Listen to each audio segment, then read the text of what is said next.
Hi, this is Miss VPT, and today we're going to play a game that you can do at home with just a stuffed animal, a laundry basket, and pillow for under your knees. So for this first step, I want you to be in a tall kneel position with your knees under a pillow.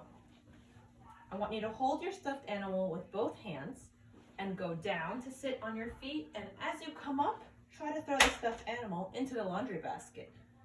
Reach for your second stuffed animal, come on up, try to get it in the laundry basket. To do this game at home, it'd probably be best if you had a bunch of stuffed animals on your right side. To progress, you can move the stuffed animals to your left side. Another way to make this game a little trickier is to move the basket further. That way it's harder to get it in the target. So let's try again.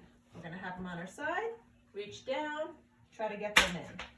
Down, in. See how many stuffed animals you can get in your laundry basket today.